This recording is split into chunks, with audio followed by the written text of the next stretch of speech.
What's up guys, Kevin Cook here, and in this video I'm going to share with you some of my favorite little hacks and tips for self-studying Mandarin Chinese. Obviously, studying at a university or at a language school, especially if you're in China, is the best and fastest way to learn to speak Chinese.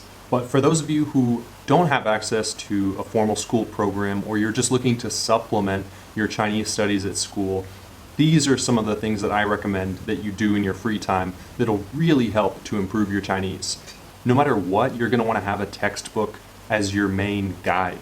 A textbook is really important to have because it'll just sort of give you this clear path that you need to follow from beginning to end, and it usually follows a logical sort of sequence. And two textbook series I recommend, one is the Boya series, and the other is the Developing Chinese series. Both of these texts are really good, and depending on your current level, obviously you're going to want to pick one that's either beginner, intermediate, advanced. Wherever you are in your Chinese language study, pick a textbook according to your level, and then just start from the beginning and go through it. So on top of your textbooks, in order to help you with your reading comprehension, I suggest you get some kind of Chinese novellas or texts that are actually geared towards foreigners who want to learn to speak Chinese. A series that I recommend for any Chinese language learner is the Chinese Breeze Graded Reader series. These are written for foreigners who are studying Chinese, and you can pick the level you want from 1 to up to probably 5. This is level 4, and you can see in the text there's basically the way that it's structured is that it reinforces new vocabulary by repeating it over and over again, and it'll introduce new vocab and have it at the bottom of the page. And it's written very simply, specifically for foreigners, and these sort of texts are great, especially if you just have a couple hours to kill. So the next thing I recommend is that you follow Chinese language influencers online. Most of the influencers I follow are foreigners who speak excellent Chinese. A lot of time following a foreigner, they just sort of understand the language in a way that can help me to absorb it. And a few people that I recommend you follow on YouTube, there's a guy called Jared.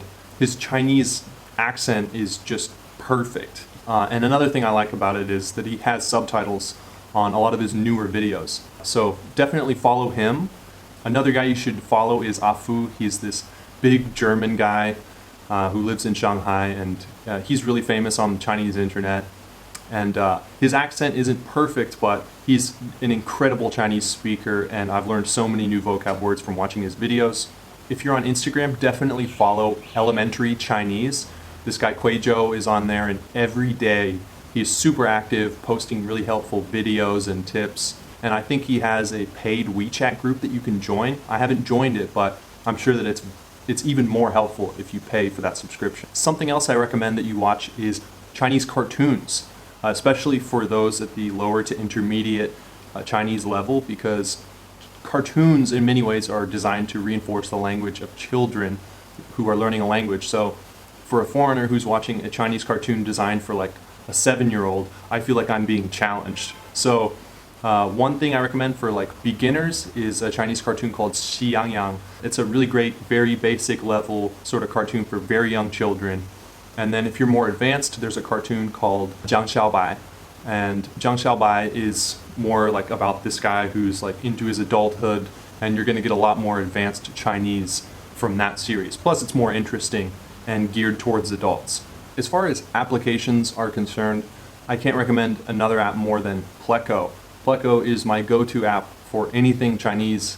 I keep it open all the time on my phone. While Pleco is a free application to download, there's plenty of add-ons that I highly recommend you check out. One add-on that I absolutely recommend, especially for beginners, is the flashcards add-on. It's like $10. You can break up the vocabulary sections according to HSK level, so that you can test yourself on exactly the material you want depending on your goals. The next thing I recommend is that you keep a notebook with you, and that you're always putting new things in your notebook, and carry this notebook with you all the time. Review the whole thing at least once a week, and eventually it'll just become a part of your brain. So definitely keep a notebook, not just like a computer. Just you should be writing these things down, and I highly recommend that you learn to write Chinese. Even if you don't intend to write later on in life, even if you're not a university student, you should learn to write Chinese. It'll improve all facets of your Chinese communication, especially your reading comprehension. Because when you learn to write, you're using a part of your brain that's making you become acclimated with all of the different pieces that formulate each individual character. And if you're just reading, if you're just texting using pinyin, you're not going to develop that part of your brain enough to make your reading comprehension super fast. So I definitely recommend you learn how to write. When you're writing, here's the process that I usually go through. I'll pick a word that I want to practice. Say, 甚至 is a word I want to practice. So I'll sit down and I'll write a sentence or two using 甚至. And for example, 他忙得甚至好几夜没睡觉。这种游戏，小孩、大人，甚至70、80岁的老人都喜欢。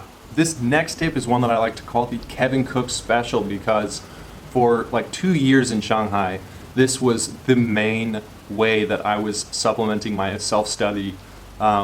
I was going and I had a Chinese textbook with me, and I met with a tutor twice a week for 1 hour. It was just very little meeting time, but I supplemented that by going and getting foot massages.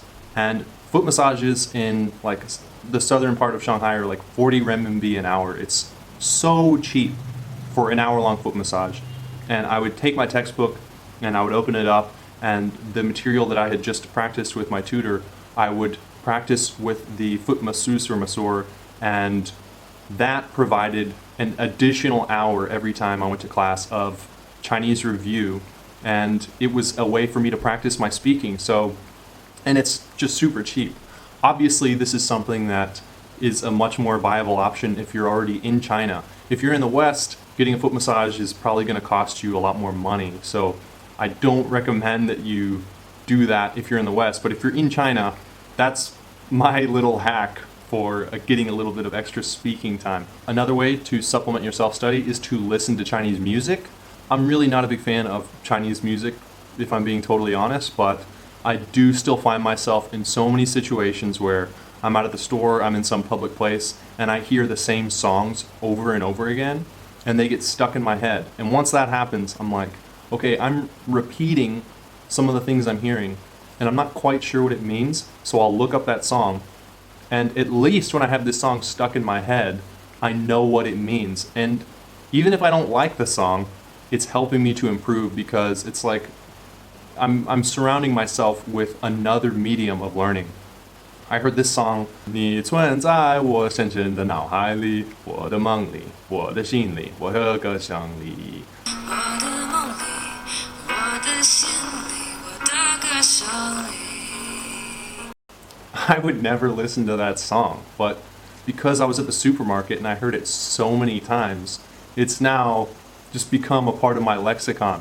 Folks, no matter how much time you spend reading texts, watching videos, using apps, there's just no way you're going to become fully fluent in Chinese unless you have a native speaker in your life consistently.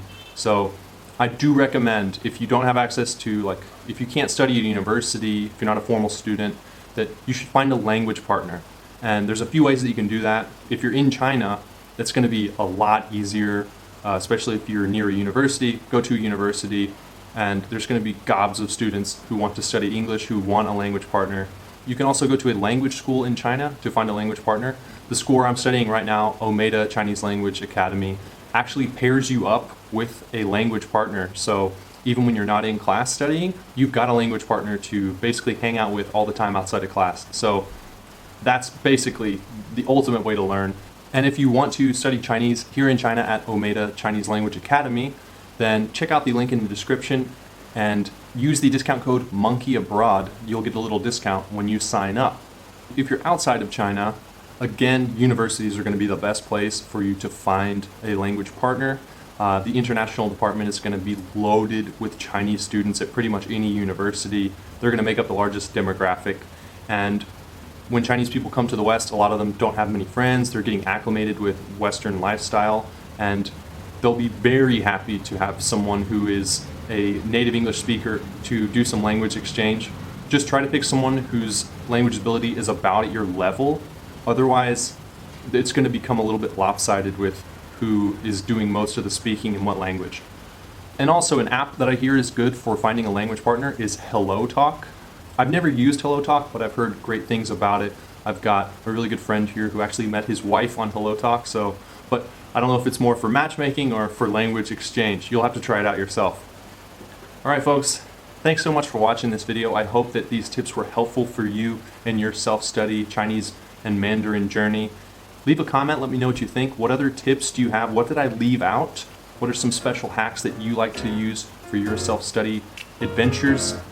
And I will see you next time.